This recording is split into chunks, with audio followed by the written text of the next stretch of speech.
રાજકોટ જિલ્લાનું ગોંડલ અવારનવાર સમાચારોમાં રહે છે. ગોંડલથી રોજ નવા સમાચારો સામે આવતા હોય છે. હવે સમાચાર એ સામે આવ્યા છે કે 18મી જૂનના રોજ જે દલિત સમાજનું મહાસંમેલન થવાનું હતું તેને મોકૂફ રાખવામાં આવ્યું છે.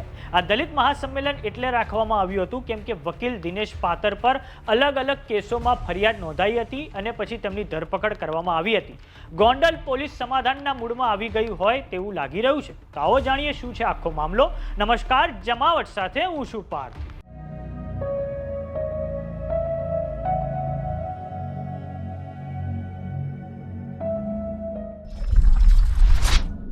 ગોંડલનો ખૂબ ચર્ચિત અમિત ખૂંટનો કેસ, જેમાં સગીરા કોર્ટમાં પહોંચીને ગોંડલ પોલીસ જયરાજસિંહ જાડેજાની વિરુદ્ધમાં નિવેદનો આપે છે અને એસપી હિમકરસિંહના નામનો ઉલ્લેખ પણ થાય છે.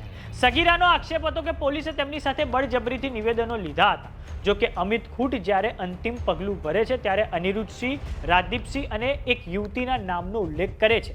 આ સમગ્ર મામલે પોલીસ તપાસ થતાં અની ટ્રેપ હોવાની વાત સામે આવે છે.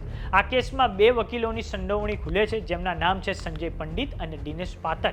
આ પછી દિનેશ પાતરની ધરપકડ થાય છે, જો કે જામીન મળી જાય છે. આ પછી બન્ની ગજેરાના કેસમાં દિનેશ પાતરનું નામ ખુલે છે અને ધરપકડ થાય છે અને પછી જામીન મળી જાય છે. આ ઉપરાંત પાટીદાર અગ્રણીઓ ગોંડલમાં આવે છે ત્યારે તેમની વિરુદ્ધમાં જે પોસ્ટર લગાવવામાં આવ્યા હતા તેને ફાડી નાખવાના કેસમાં પણ દિનેશ પાતર સામે ગુનો દાખલ થાય છે.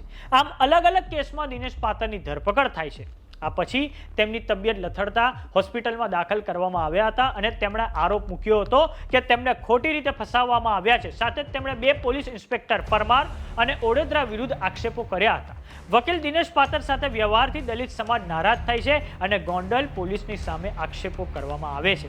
આ પછી થોડાક સમય અગાઉ દલિત સમાજે એકત્રિત થઈને મહાસંમેલનના આયોજનની જાહેરાત કરી હતી, જેમાં 1 લાખ લોકોના ભેગા થવાની જાહેરાત કરવામાં આવી હતી.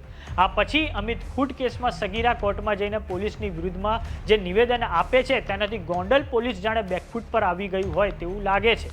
આ પછી પોલીસ દલિત સમાજના આગેવાનો સાથે મીટિંગ કરી રહી છે અને તે પછી મહાસંમેલન મોકૂફ રાખવાની જાહેરાત કરવામાં આવે છે. તો આ સાંભળો વકીલ દિનેશ પાતરે શું કહ્યું છે. જય ભીમ, નમો બુદ્ધાય. હું દિનેશભાઈ પાતર, એડવોકેટ ગોંડલ. જોકે આમ તો જે આ ઘટનાની અંદર હું એક પીડિત છું, પરંતુ ગુજરાતભરના આગેવાનો દ્વારા જે મને સાથ સહકાર આપીને જે મારી પર દમન ગુજારવામાં આવ્યો, ખોટા કેસો કરવામાં આવ્યા, એ બદલ જે અવાજ ઉઠાવવામાં આવ્યો સમાજ તરફથી અને 18 તારીખે જે સંમેલનનું જે હુંકાર કરવામાં આવ્યો એનો પ્રતિસાદ ખૂબ જ સારો મળ્યો અને મને ક્યાંક ને ક્યાંક એમ લાગ્યું કે હું એકલો નથી.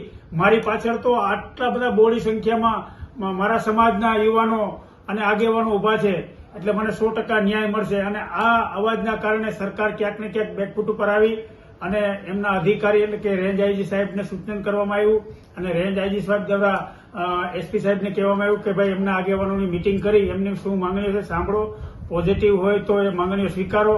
અમને એને આજ રોજ જેતપુર મુકામે ડીવાયએસપી કચેરી ખાતે એસપી સાહેબ અને 2 ડીવાયએસપી, ગોંડલના ડીવાયએસપી, જેતપુરના ડીવાયએસપી અને સમાજના આગેવાનો દ્વારા આજે મિટિંગ કરવામાં આવી. એમાં જે સમાજના આગેવાનો દ્વારા જે મારી 2 માંગણીઓ છે કે મારી ઉપર ખોટા કેસો કરવામાં આવ્યા, એ કેસોમાંથી મને રિમૂવ કરવામાં આવે અને જે અધિકારીઓ પોતાની સત્તાનો દુરુપયોગ કર્યો છે એની ઇન્કવાયરી કરી અને એની ઉપર કાયદેસરની કાર્યવાહી કરવાનો કોલ લેખિતમાં આપેલો અને બાહેધરી આપી, જે સમાજના આગેવાનોને ક્યાંક ને ક્યાંક ગળે ઉતરતા અને આમ સંમેલન હાલનું છે એ મોકૂફ રાખવાની જાહેરાત કરે છે. તો એ બાબતે હું સમજ છું અને સમાજનો જે મને સહકાર આપ્યો એ બદલ બધાનો ખૂબ ખૂબ આભાર માનું. હવે દલિત સમાજે જે પોલીસ કર્મીઓ સામે આરોપો મૂક્યા હતા તેમની સામે તપાસ શરૂ થઈ ચૂકી છે.